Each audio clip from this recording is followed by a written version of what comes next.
고맙고 감사합니다. 이 시간에 우리 주님 주신 귀한 우리들의 각자의 삶 가운데 찾아오셔서 함께 해주시고 보호해 주시고 또 그러는 중에 저희가 이번 새로운 한 주간을 예배하며 시작합니다. 하나님께 나온 귀한 주의 백성들에게 한량없는 주의 은총을 입히시고 성령이 주시는 큰 은혜와 기쁨이 그 삶 가운데 머물게 하시고 하나님의 이름을 드높이는 복된 자녀들의 삶이 되게만 하여 주옵소서. 이 시간도 주님께 구별하여 드리는 물질 가운데 하나님 함께 하여 주시고 이 땅에 생활하고 지내기에 물질에 어려움 당하지 않도록 채워주시고 수고하고 애쓰는 것들을 복되게 하시고 남들이 미처 생각하지 못한 창의력인 생각을 갖게 하여 주셔서 사업을 하고 직장에 나가 일을 하고 공부를 하고 장래일을 준비하는 모든 일에 있어서 하나님의 자녀로 하나님 더 한 발 앞장서서 나갈 수 있는 그런 지혜를 덧입혀 주시옵소서. 그래서 온 성도들의 직장생활과 사업장과 가정이 또 학업이 다 복되게 하시고 영육간의 강건함을 누리게 하여 주옵소서. 감사하신 예수님의 이름으로 기도합니다. 아멘. 어버이 주일을 맞이해서 저희가 이제 교회 특별히 또 연세 드신 분들 우리가 많지는 않잖아요. 많지는 않은데 이창남 집사님하고 이윤갑 집사님이 금년 연세가 어떻게 되셨어요? 69? 헐, 이제 내년에는 이제 7학년으로 가시겠네. 예, 그래서 이창남 집사님하고 이윤갑 집사님에게 교회에서 특별히 다른 거 할 수가 없어서 맛있는 식사라도 한번 하시라고 저희가 이제 준비한 게 있는데 이건 받으러 오시지 말고 우리 강사님이 전달해 주시기 바랍니다. 배달해 주세요. 이창남 집사님은 오늘 안 보이시네요. 이윤갑 집사님은 예. 네.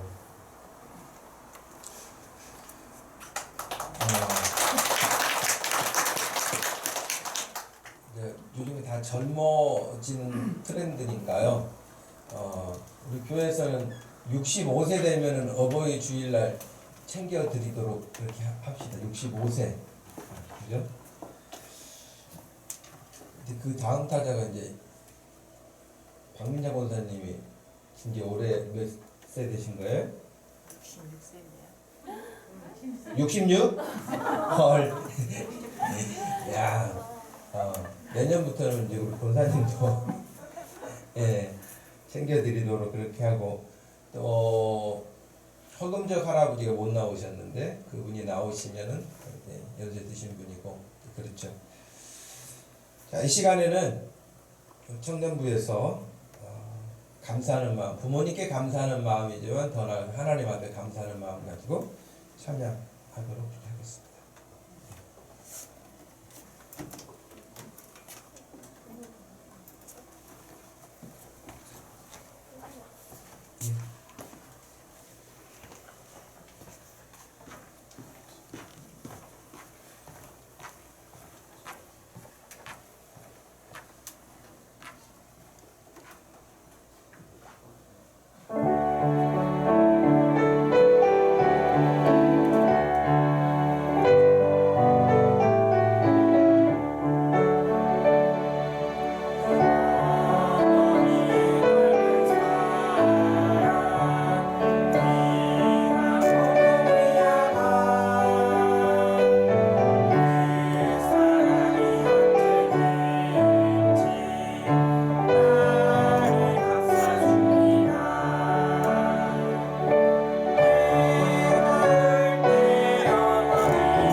저는 개인적으로 이 가사 가운데 2절 아침 저녁 읽으시던 어머니의 성경책 손때 남은 구절마다 모습 본 듯합니다. 그런데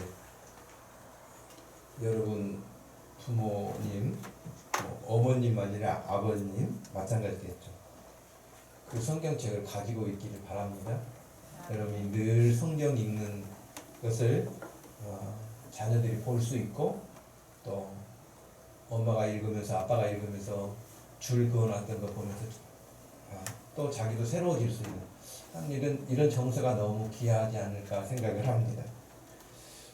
감사합니다.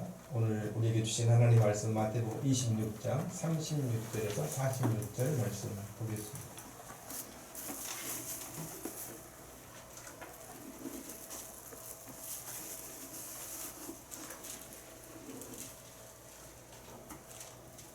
마태복음 26장 36절에서 46절 말씀까지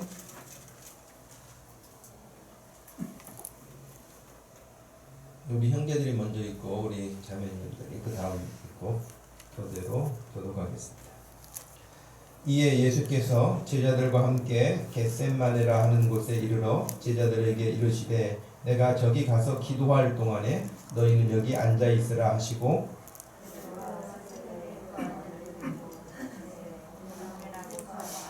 이에 말씀하시되 내 마음이 매우 고민하여 죽게 되었으니 너희는 여기 머물러 나와 함께 깨어 있으라 하시고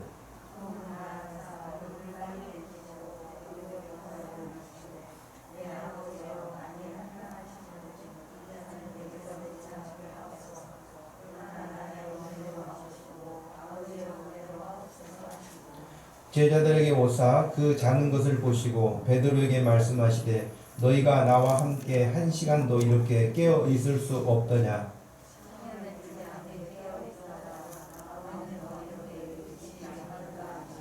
다시 두 번째 나아가 기도하여 이르시되 내 아버지여 만일 내가 마시지 않고는 이 잔이 내게서 지나갈 수 없거든 아버지의 온대로 되기를 원하나이다 하시고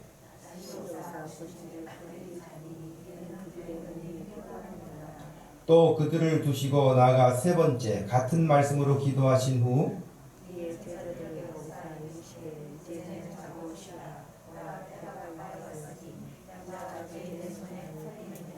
일어나라 함께 가자 보라 나를 파는 자가 가까이 왔느니라. 아멘.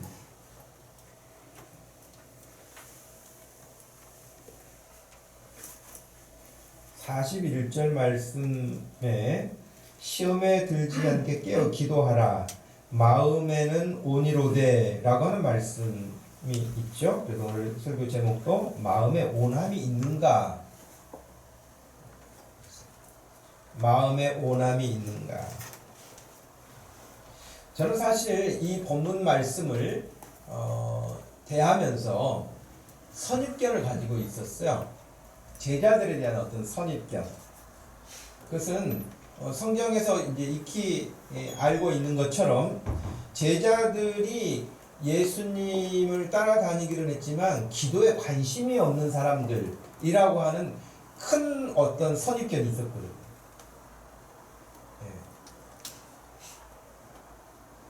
여러분도 좀 비슷한 생각을 갖고 계시지 않았습니까? 예수님의 제자들이 기도하는 장면을 공간복음서에서 찾아보기 어려워요. 아니 어려운 게 아니라 없어요. 제자들이 예수님 길 따라가서 같이 기도했다 그런 말도 없고요. 예수님 2시간 할 때 그들을 10분 기도했다 그런 말도 없어요. 아예 기도했다는 장면이 나오질 않아요.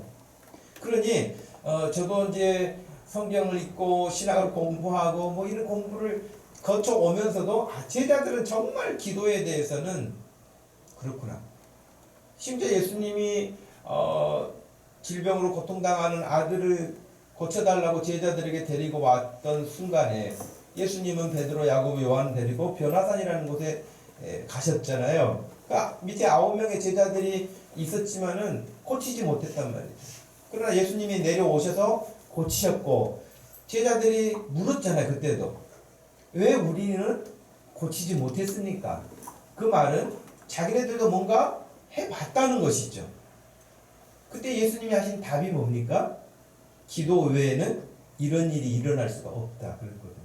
그럼 그 말씀도 뒤집어 보면 기도 없이 나가라 물러가라 그런다고 되는 것이 아닌 것이죠.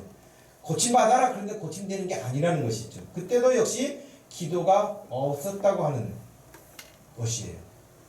기도 없는 제자, 기도 없는 그리스도인들, 기도하지 않는 크리스찬의 삶, 이건 너무 무기력하고 무능한 삶이라고 바꿀 수밖에 없습니다. 그런데 저도 그런 선입견이 컸단 말이죠. 컸는데 41절 말씀을 보면서 내 생각이 다 맞는 게 아니었구나. 그게 시험에 들지 않게 깨어 기도하라고 말씀하시면서 마음에는 온이로되 그러셨어요. 제자들이 기도를 설령 못했을지라도 마음에는 하고 싶은 마음이 있었구나. 그거잖아요. 마음에 온이 있대잖아요. 그래서 제가 설교 제목을 제자들은 그래도 기도를 못했어도 마음에 원하는 것은 있었다는 거예요. 근데 오늘 우리는 마음에 원하는 것이라도 있는가? 반문하고 싶은 거예요. 목사님 저희를 너무 무시하네요. 우리도 못지않게 마음에 원함이 있어요. 그렇게 답할 수도 있겠죠. 그러나 어찌됐든 여러분의 마음을 제가 다 속속들이 알 수는 없으나 분명하게 오늘 본문에 나온 예수님의 제자들은 기도하고 싶은 마음은 있었다라고 하는 것에 방점을 찍을 수 있어요. 기도하고 싶은 마음이 있어. 원했다는 거예요. 근데 육신이 약했다.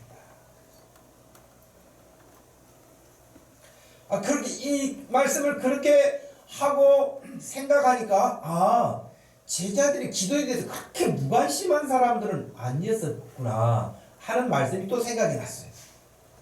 그 말씀이 누가복음 11장에 나오는데요. 예수께서 한 곳에서 기도하시고 기도를 마치셨어요. 제자들하고 같이 기도를 마쳤다는 장면이 없어요. 예수님만 기도를 마치셨단 말이에요. 그러니까 제자들 제가 봤을 때는 예수님 기도하시는 모습 지켜보고 있거나 선생님 기도하러 가셨으니까 금방은 안 오셔. 그러면서 자기들끼리 아마 잡담하고 놀고 있었는지는 모르겠어요. 1절 말씀을 놓고 보면 예수께서 한 곳에서 기도하시고 마치심에 라고 그랬거든요. 그러니까 제자 중 하나가 여짜오되 주여, 요한이 세례 요한이죠. 자기 제자들에게 기도를 가르친 것 같이 우리에게도 기도를 가르쳐 주옵소서라고 이 제자들이 기도를 가르쳐 달라고 요청도 하네 라는 생각이 든 거예요. 그래서 이 제자들이 기도에 대해서 그렇게 무관심한 건 아니었다. 어찌됐든 자기 선생님이 늘 기도하시니까 자기들은 비록 안 할지라도 그런 것을 보았고, 또 예수님이 능력 있게 사역하시는 것을 보시면서 기도 외에는 그런 능력이 있을 수 없다라고 말씀하신 것도 그들이 다 알고 있었기 때문에 어찌됐든 기도에 대해서 무관심자들은 아니었구나. 기도에 대해서 그래도 관심은 가지고 있었구나. 그리고 우리가 오늘 읽었던 본문 말씀에 마음에 기도에 대한 온함이 있었구나.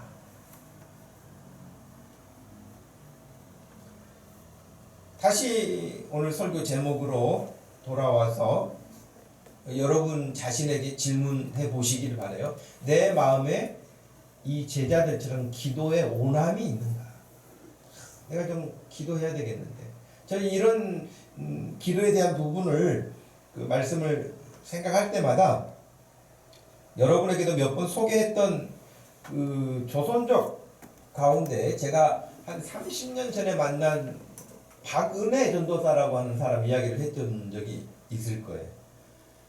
제가 그분 간증을 들으면서 간증 듣는 내내 눈물이 그냥 뭐 수도꼭지가 이렇게 열린 것처럼 그렇게 눈물을 흘리면서 들었던, 제가 인천에서 사역할 때 목사님께 말씀을 드려가지고 제가 이분 간증을 들어봤는데 참 은혜가 되는 그래서 그분을 초청해가지고 교회가 간증을 들은 적이 있거든요. 그런데 그 중국의 그 어려운, 자기 남편은 공산당원이었고 자기는 예수 믿는 사람이어서 토굴 같은 곳에다 가둬놓고 먹을 것도 주지 않고 정말 어마어마한 핍박이 있었다고요. 근데 이 사람이 송씨 할아버지라고 우리나라로 말하면 기도원 같은, 기도원을 이렇게 운영하는, 근데 뭐 기도원 시설이 있는 게 아니라 어떤 가정집에서 기도를 하시는 그런 송집사님이라는 분이 계셨는데, 그분이 계신다는, 기도를 많이 하신다는 그 이야기를 듣고, 중국 땅이 넓잖아요. 몇 날 며칠을 기차를 타고 그 수소문 해가지고 그 집사님을 찾아가요. 찾아가가지고 자기 자초지종 이야기를 쭉 하고요.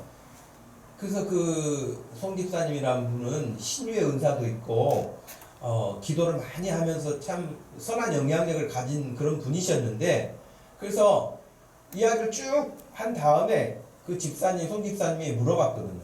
너는 뭘 원해서 왔느냐? 근데 제가 그때 깜짝 마음에 이렇게 놀라기도 하고 도전받은 게, 기도하고 싶어서 왔어요.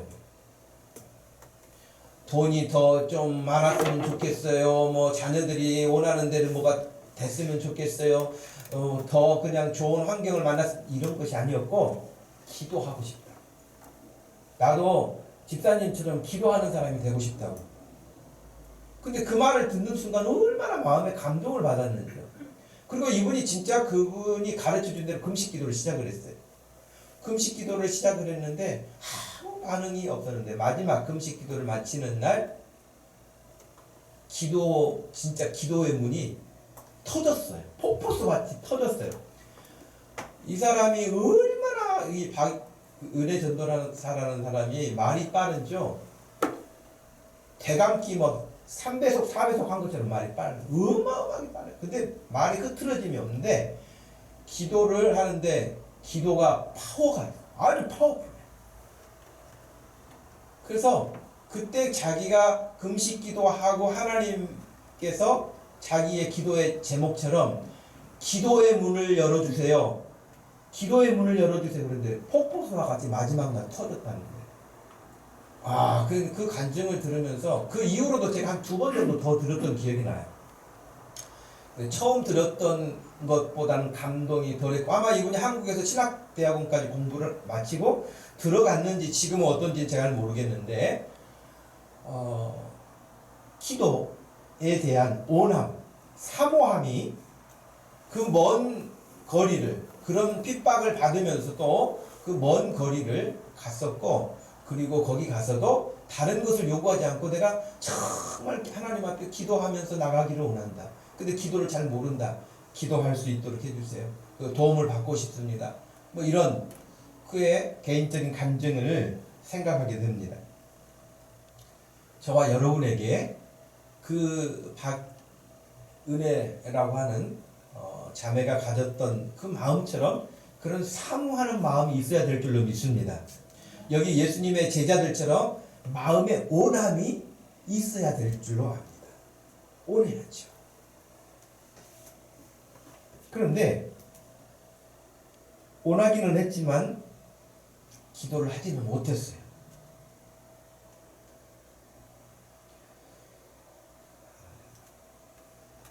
예수님 당시에도 기도하는 사람들이 많았습니다.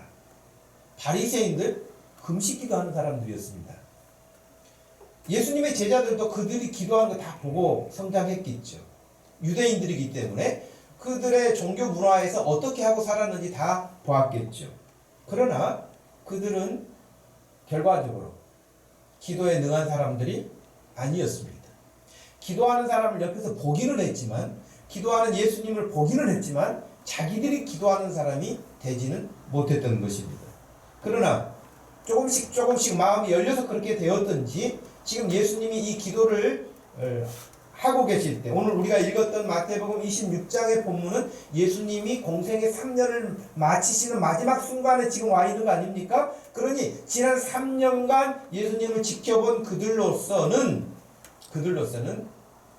자신들도 기도하고자 하는 그런 마음의 온함이 있었다고 하는 것 하나는 분명해 보입니다. 하지만 예수님이 그들을 진단하셨는데 마음에 원하는 게 있지만 육신이 약하다고 진단하셨습니다. 여러분, 이런 제자들의 모습이 왠지 좀 친숙한 점이 있지 않습니까? 그리고 우리가 시험에 들지 말게 하옵시고 이 잔을 내게서 옮기시옵시고 아버지의 뜻대로 하옵시고 등등 이런 본문의 부분보다는 아마 모르긴 해도 우리들은 은혜 받는 구절이 마음에는 온이라도 육신이 약하다. 육신이 약하도다. 이 부분이 더 크게 은혜가 될지 몰라요. 처음 우리 마음을 그렇게 예수님은 잘 아시는 거예요. 진짜라도 기도에 나가고 싶은데 하루 종일 직장 나가서 일하고 활동하다 보면은 그 시간에는 아주 노곤하고 목사님 진짜 힘들어요. 천근만근 돼서 일어나지 못해요. 마음은 진짜 꿀떡 같죠. 철야도 하고 싶죠. 여러분 혹시 그러지는 않으세요?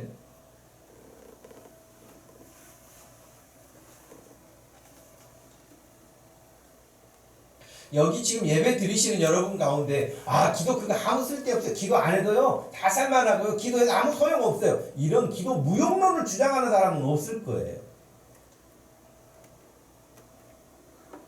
설령 기도를 자기가 그렇게 깊이 있게 하지 못한다 할지라도 기도는 꼭 필요한 것이라고 그렇게 공감할 것이고 동의해서 또 그렇게 되기를 힘쓸 것이라고 생각을 합니다.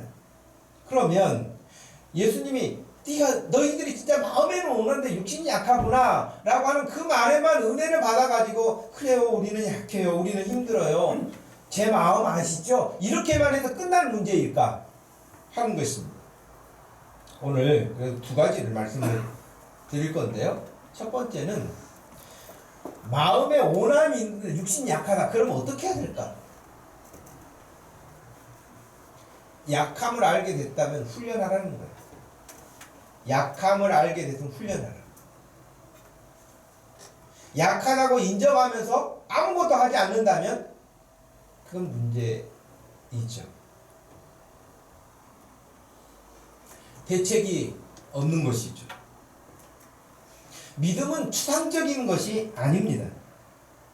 믿음은 바라는 것들의 실상이라고 말씀하셨고 그러나 지금 당장 눈앞에 드러나지 않았다고 말씀해 주셨거든요. 추상적인 게 아니에요. 막연한 게 아니에요. 그럴 수도 있고 그렇지 않을 수도 있고 그런 게 아니에요.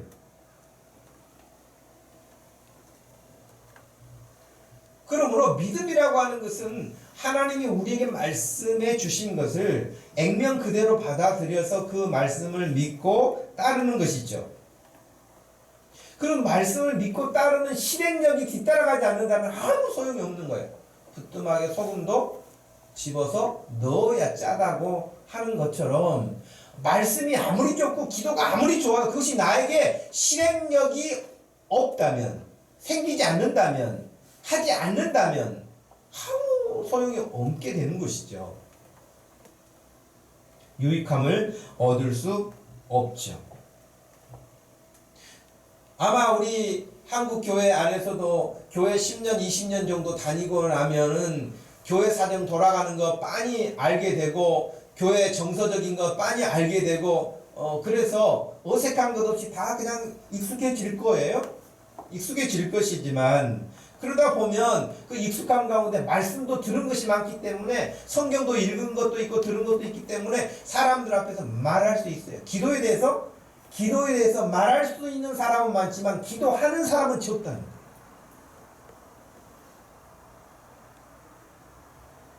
신앙생활에 대해서 믿음에 대해서 말할 수는 있지만 그것대로 행하는 사람은 적다는 거예요.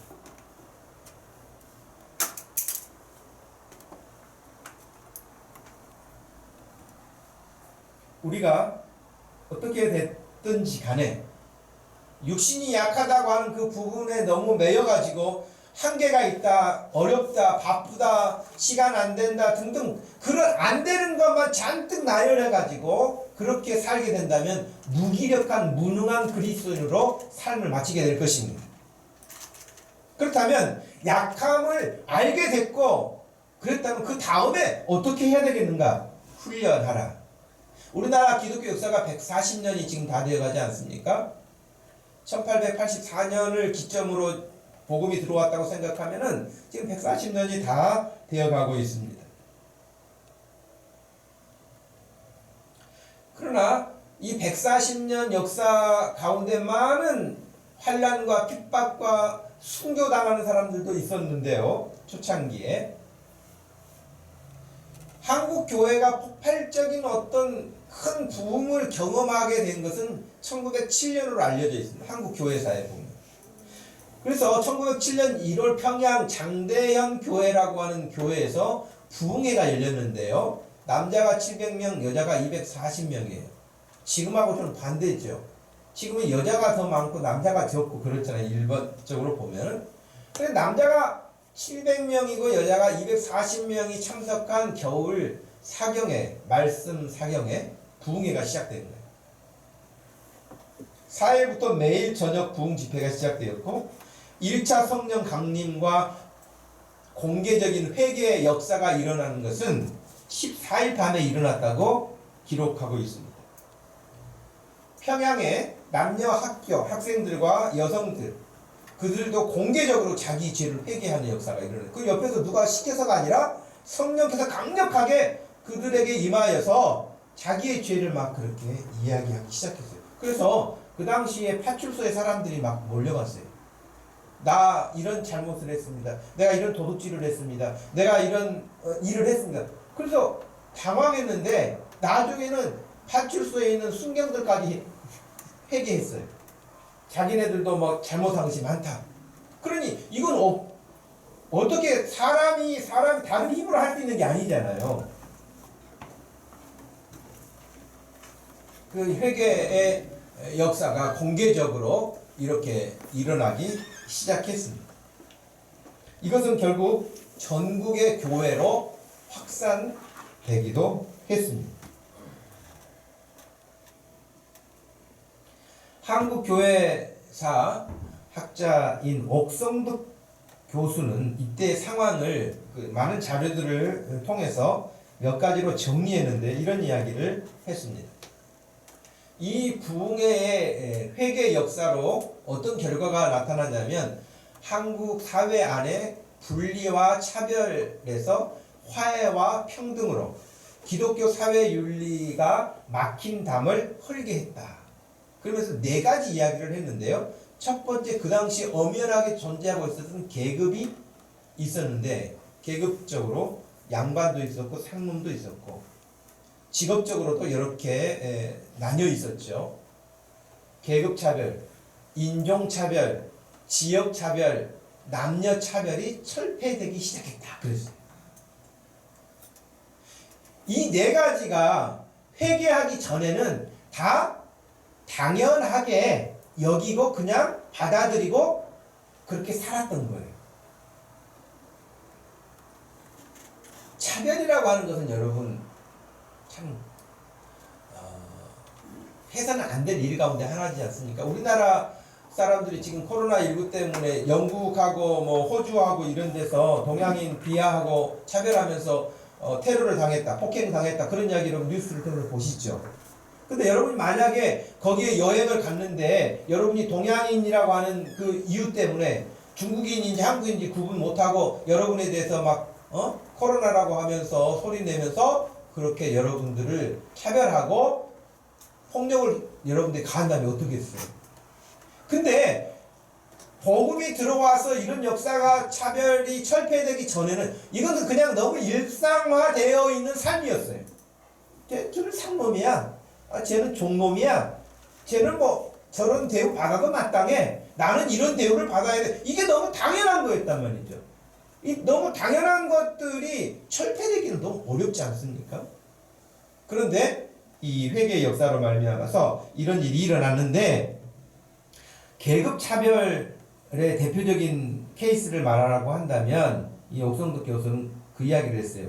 양반과 상놈이 같이 앉아서 예배를 드리게 됐다. 우리가 지금 생각하면 말도 되지 않는 이야기가 뭐 대단한 것처럼 보일지 모르지만 여러분 그럴 수가 없는 시대였거든요. 더 나아가서 그 당시 백정이라고 하면 아주 하급 계급에 속하는 거 아니겠습니까? 그런데 그런 사람이 교회를 다닌다는 것은 상상도 할 수 없었는데요. 바로 서울 승동교회 박성춘 장로가 백정이었어요. 그 백정이 장로가 된 거예요. 이건 있을 수가 없는 일인 거예요. 네? 있을 수가 없는 일이에요. 양반과 상놈이 같은 자리에 앉아가지고 예배 드리는 것도 엄청난 일이었는데 이제 상놈이 백정이 장로가 됐으니 완전 세상이 뒤집힌 것이죠. 그런데 또 그 백정의 아들이 의사가 됐어요. 선교사님 통해 가지고 공부를 하고 의사가 됐어요.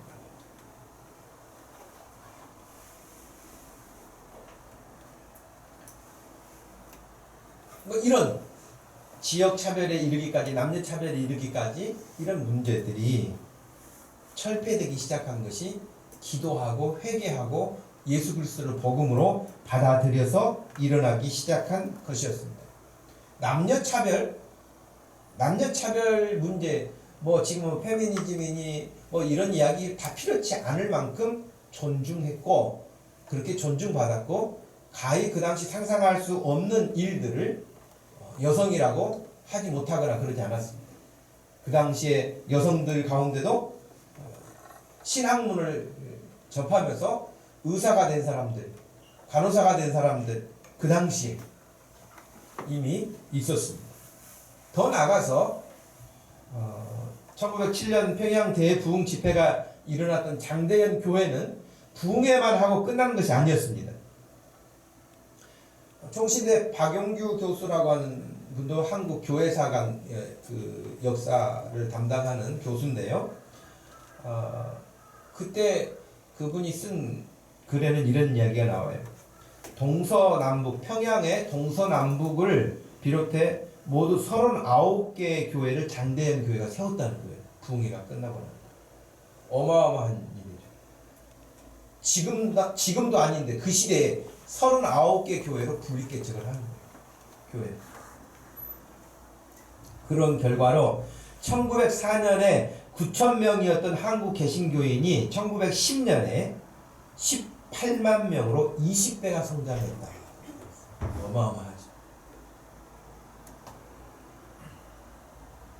근데 제가 지금 여러분에게 말씀을 드리려고 하는 것은 뭐냐면 바로 이런 어마어마한 영향력과 파급력을 준 1907년 평양 대부흥, 장대현 교회에서 일어난 대부흥의 그 역사에 불씨와 같은 일이 그 전에 있었어요. 그게 1903년도, 여긴 부흥 역사는 1907년인데요. 이미 1903년도 온산이라고 하는 북한 지역에 온산이라고 하는 지역에 모인 감리교 선교사들이 한 주간 동안 성경을 연구하면서 기도하는 모임이 있었습니다. 그런데 그 중에서 특히 이 모임에 참석한 로버트 알렉산더 하디라고 하는 선교사님이 자기가 조선에 와가지고 선교 사역을 하면서 나름대로 열심히 뭔가를 했는데 거기에 대한 결과가 너무나 미미했던 거예요. 그래서 내가 지금까지 한 것이 무엇이란 말인가, 그러면서 자기가 몇 년도에 와가지고 무엇을 했고 어디를 가서 무엇을 했고 이런 걸 했는데 결과적으로 효과가, 열매가 없었던 거예요. 적었던 거예요. 그래서 이 하디 선교사님이 자기 스스로가 자신의 무능함을 깊이 깨닫게 돼요. 나의 무능함 때문이다. 나의 무능함 때문이다.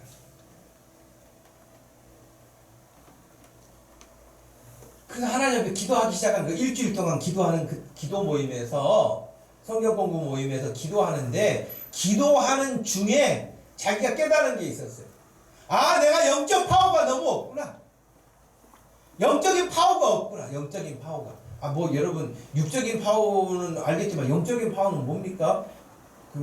그래서 옛날에는 그 목회자들 가운데 홀리 보이스라고 여러분 들어보셨죠?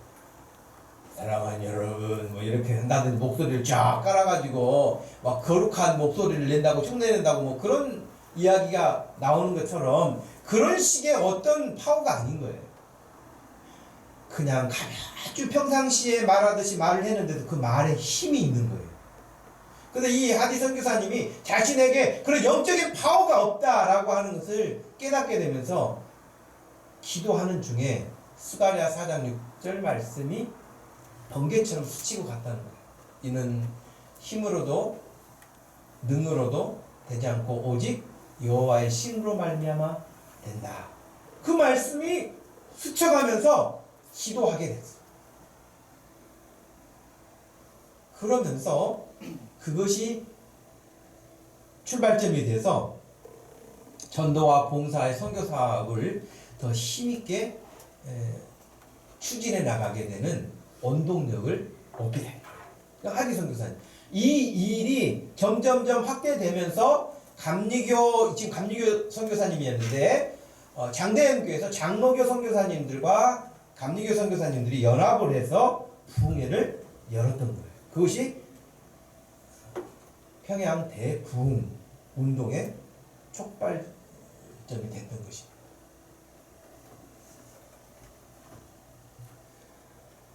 육신의 약함, 이 하디 선교사님처럼 왜 그럴까? 왜 안 될까? 왜 이런 결과를 냈을까? 라고 돌아보면서 자신의 무능함을 깨닫고 그 무능함 때문에 그래 다시 본국으로 돌아가야지. 내가 뭐 내 주제에 무슨 선교사야. 선교사는 그냥 뭐 주님을 위해서 일할 수 있는 것도 다양한 게 있으니까 나 다시 돌아가서 그냥 나 하던 일을 하면서 그냥 살아야지. 이렇게 하지 않고 하나님 앞에 기도하고 육신의 약함을 알게 되었다면 훈련하라 그랬잖아요. 기도하라. 여러분 육신의 약함을, 여러분의 바쁨을, 여러분의 여러 가지 상황이, 환경이 정말 잘 따라오지 못한다고 하는 그런 것에만 여러분을 방치하지 마시고 그러기 때문에 더 기도할 수 있는 시간을 만들어 기도의 자리로 나갈 수 있기를 바랍니다. 그래야 그 약함을 이길 수 있습니다. 절대 그렇지 않고서는 그 약함을 뛰어넘을 수 없습니다.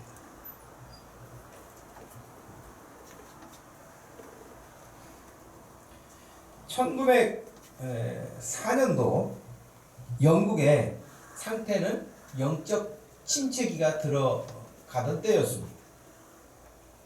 그때 이반 로버츠라고 하는 젊은 목사 후보생이 있었습니다. 원래 이 사람은 구두 수성공에다가 또 뭐 그냥 잡일을 하는 그런 청년이었는데 그 마음에 거룩한 마음에 열정이 일어나기 시작을 했어요.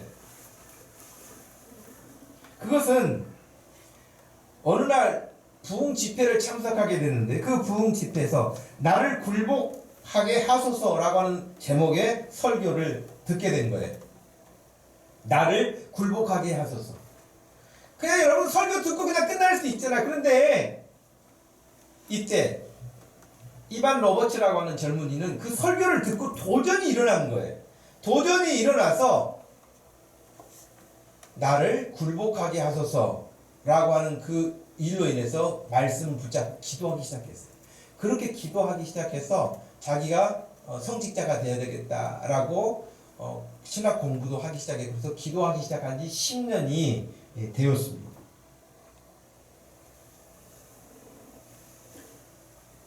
기도하는 중에 마음에 뜨거운 열정들이 끌어올라서 어느 날 자기가 목사도 아닌데 담임 목사님에게 그런 부탁을 합니다. 목사님 저도 설교 한번 시켜주세요. 그런 거예요. 근데 그런 일이 쉽지 않죠. 그냥 목회자도 아닌데 설교시켜달라고 그러면 그래? 그렇지는 않거든요. 근데 이제 목사님이 하여튼 그래도 허락을 해줬는데 언제 주일날 허락해준 게 아니고 주일 오후나 주일 저녁 내고 허락한 게 아니라 수요일 저녁 자기 설교 끝나고 난 다음에 좀 더 하라고 그렇게 어렵게 시간을 허락을 받아가지고 이 말씀을 전하게 됩니다. 그러니까 이제 그날 수요일 저녁 예배 때 참석했던 사람들이 끝까지 다 남은 게 아니고 일부 그냥 돌아가고 뭐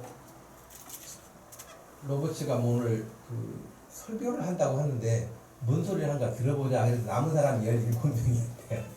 돌아가고 17명이 남아가지고 이 젊은 청년의 설교를 듣게 된 것입니다. 그런데 여러분 생각지 않게 그의 설교를 듣는 중에 성령의 강력한 역사가 그 17명에게 일어난 것입니다. 그래서 영국의 부흥운동의 촉발제가 돼요.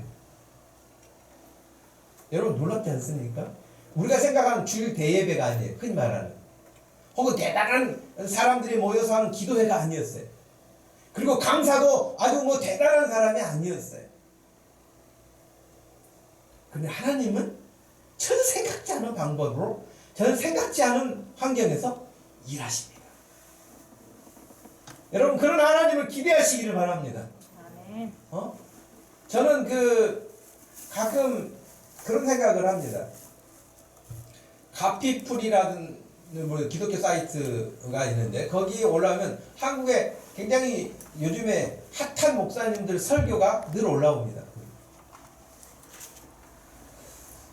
좀 불만이에요. 뭐 내 설교를 안 올려줬다 해서 불만이 아니고 유명한 사람들은 원래 유명하니까 좀 놔두고 덜 유명한 사람들 설교를 올리면 그럼 그 사이트가 문을 닫을까?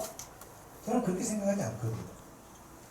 근데 여전하게 세상은 교회 안에서도 늘 그렇게 유명한 사람, 대단하게 사람들이 인정하는 사람, 이런 사람들의 관심만 더 집중해 준다는 것입니다. 그런데 이 이반 로버츠라고 하는 젊은 청년이 설교하게 될 때 무슨 소리를 하는지 한번 드러나 보자라고 남은 수요일 저녁 예배 17명. 아무도 기대치가 없는. 그런데 하나님은 그때 일하신 거예요. 여러분 좀 놀랍기도 하고 기대가 되지도 않습니까? 저는 하나님께서 우리 목동 주심교회를 통해서도 언제 어떻게 일하실지 모릅니다. 지금은 사람이 많지 않고 지금은 대단한 영향력도 없는 것 같고 겨우 자기들 모여서 자기들 먹고 자기들 그냥 존립하는 것으로 힘이 없는 그런 교회로 보일지 모르지만 하나님이 어느 날 어떻게 저와 여러분을 우리를 사용하셔서 자신의 기뻐하시는 일을 행하실지 그건 아무도 몰라요. 그런데 그런 일을 기대한다면 기도하지 않고는 그런 일은 없다는 거예요. 예.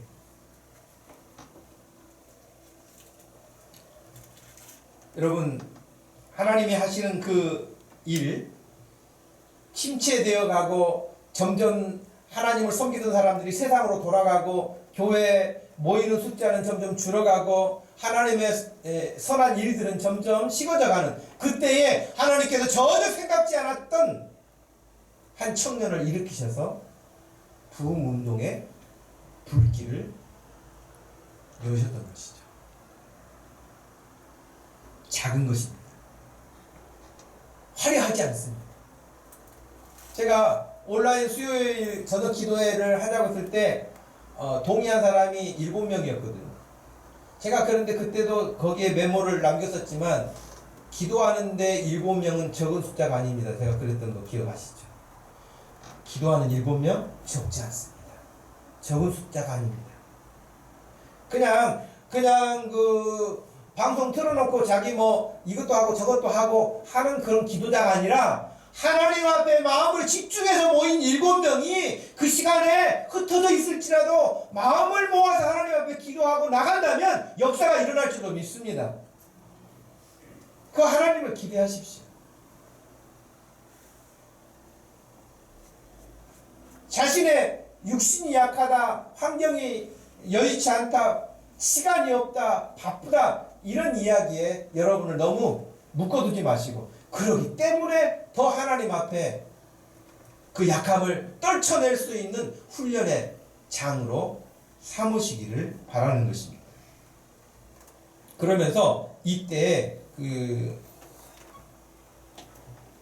이반 로버츠가 설교했던 중요한 핵심 4가지가 있습니다.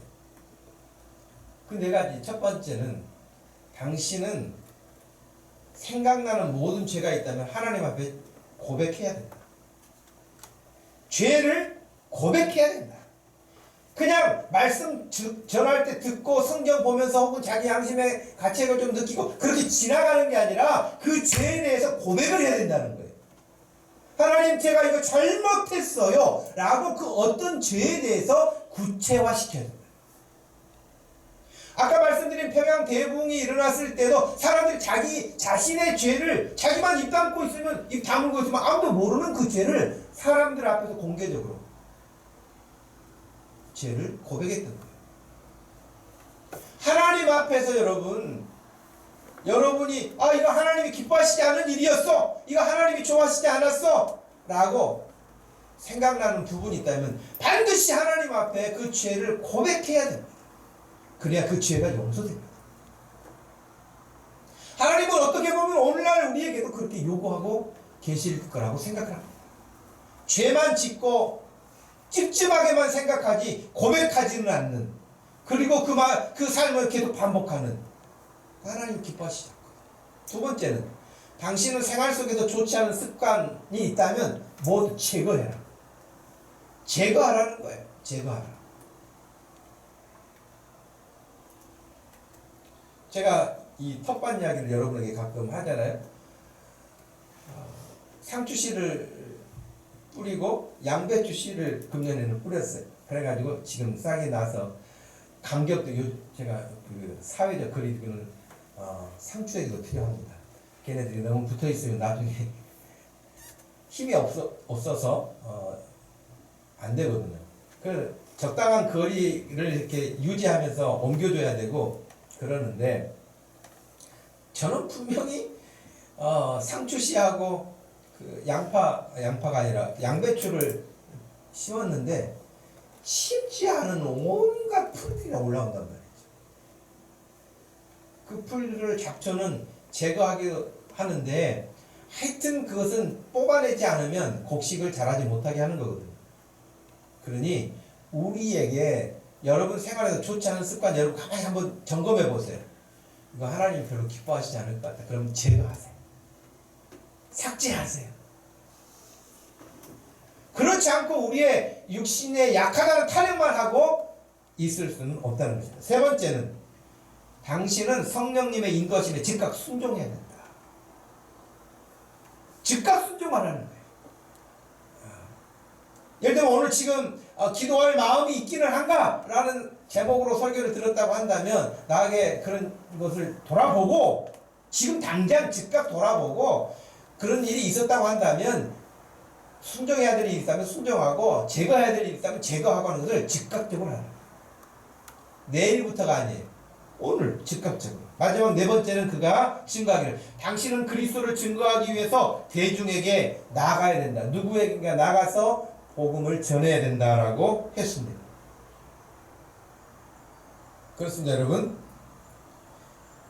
여러분이 코로나19로 말미암아서 거리에 나가서 전도를 못할지언정, 지난주에 말씀드린 것처럼 SN을 통해서, 카톡을 통해서, 문자를 통해서 우리 교회 사이트를 알리고, 사람들을 알리고, 기도회를 알리고, 우리 수요일 저녁에 기도회가 있어, 혹시 너 기도할 제목 있으면 알려줘. 얼마든지 이름을 밝히지 않고도 기도해 줄 수 있으니까 같이 기도해 줄게. 얼마든지 할 수 있는 방법은 많다. 여러분, 그런 일들을 우리가 네 번째 이야기한 것처럼 그리스도를 증거해야 됩니다. 여러분의 핸드폰을 복음 증거하는 데 사용할 수 있기를 축복합니다. 한 가지만 더 말씀을 드린다면, 육신의 약함을 알았다면 그 다음에 거기서 끝나지 않아야 되고, 기도할 마음이 있기는 한가 라고 했을 때, 기도할 마음은 언제 생기느냐? 시대를 분별해야 생깁니다. 시대와 시기를 분별하지 못하면 기도하지 못합니다. 오늘 우리가 읽었던 본문 말씀에서 38절에 그랬잖아요. 이에 말씀하시되 내 마음이 매우 고민하여 죽겠다. 지금 예수님이 하시는 말씀이잖아요. 3년간 데리고 다녔던 제자들에게 하신 말씀이에요. 내 마음이 매우 고민하여 죽게 됐다. 너희는 여기 머물러 나와 함께 깨어 있으라. 지금 예수님이 하신 말씀이잖아요. 예수님은 지금 내 마음이 매우 고민하고 죽게 됐다는 거예요. 예수님은 그 마음이 있었지만 제자들은 예수님의 이 마음이 없었잖아요. 예수님은 지금 이 시기를 분별하고 계시잖아요. 어떤 것들이 다가올 것인가를 알고 계시잖아요. 제자들은 분별 못하잖아요. 분별 못하는 정도가 아니라 허황된 생각에 가득 차 있었잖아요. 뭐예요? 야, 예수님이, 우리 선생님이 예루살렘에 올라가시면 한 자리 할 수 있다. 한 자리. 세상 권력 얻을 수 있는 기회가 왔다. 이 허황된 생각만 갖고 있었던 거예요. 시대 분별 못한 거예요. 때를 분별 못한 거예요. 지금 뭘 해야 될 때인지를 구분을 못한 거예요. 그러니 기도하겠습니까? 당연히 기도가 안 나오죠.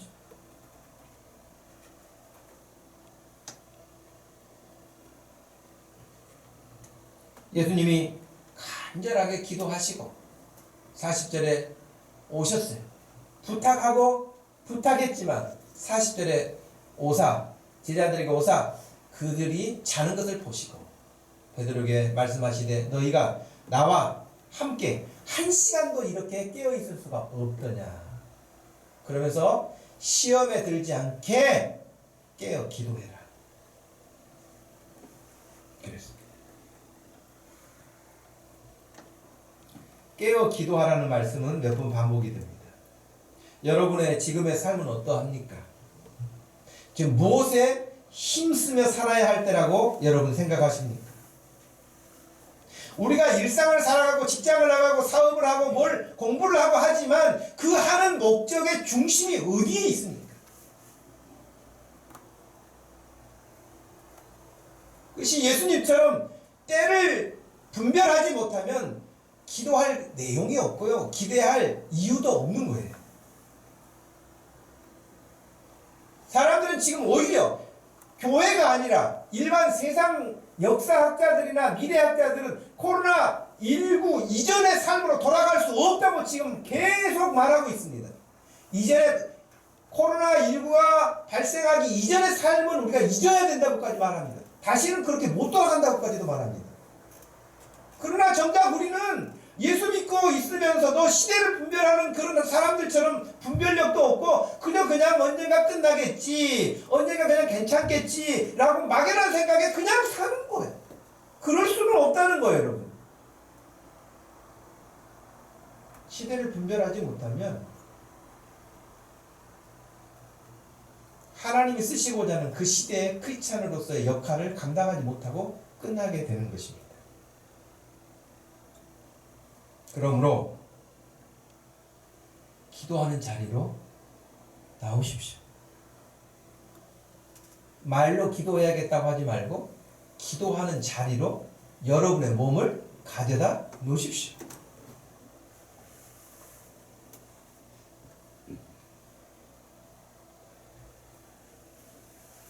설교 듣고 예배 드리고 말씀 듣고 끝나는 것이 아니라 여러분의 그 약함을 이길 수 있도록 여러분의 몸을 기도의 자리에 가져다 놓으시기를 바랍니다. 여러분의 마음도 중요하지만 마음으로 끝나는 게 아니라 여러분의 몸이 움직일 수 있도록 여러분 자신을 훈련하십시오. 제청하십시오. 여러분 자신에 대해서 절제하십시오. 여러분 자신에 대해서 강하게 어필하십시오. 너 그냥 있으면 안 돼. 지금 이 시대가 기도해야 될 때야. 지금 우리가 기도해야 될 때야. 하나님의 뜻을 구해야 될 때야.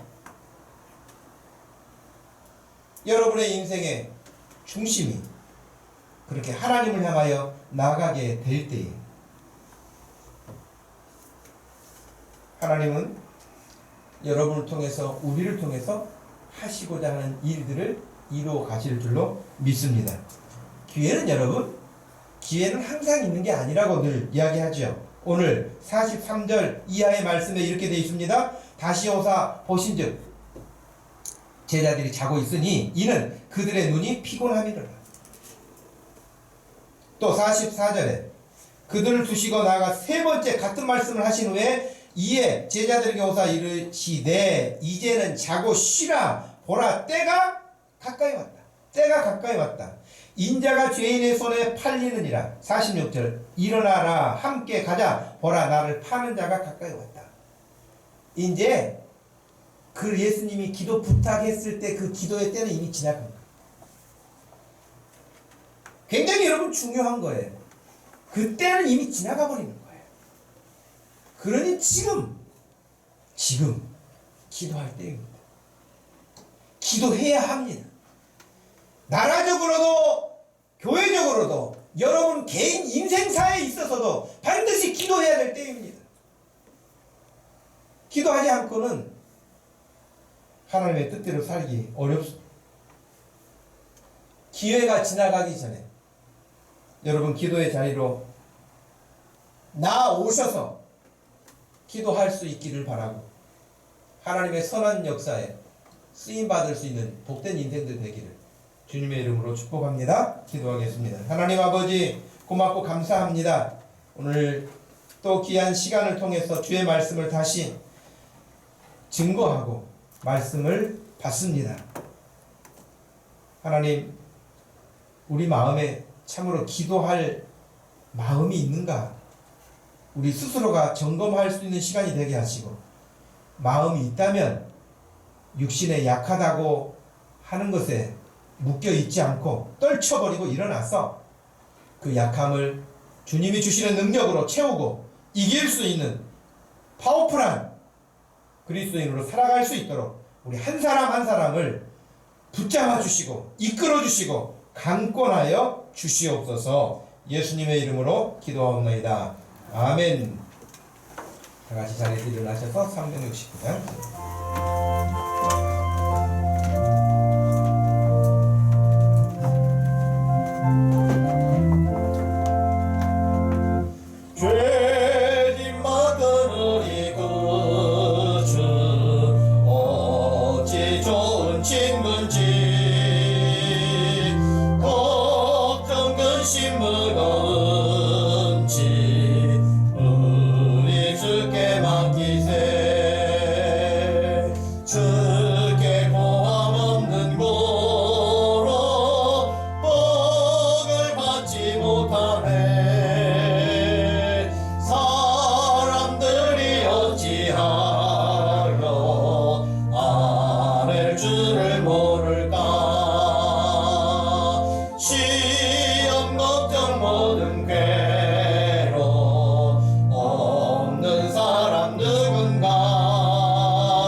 지금은 우리 주 예수 그리스도의 구속의 은혜와 우리 하나님 아버지의 크신 사랑과 성령 하나님의 위로 교통 내주 우리 심령 가운데 역사하심이 오늘도 기도하며 주님 앞에 더 나아가기 원하는 사랑하는 모든 성도들 머리머리 위에 지금부터 영원토록 함께 계실지어다. 아멘.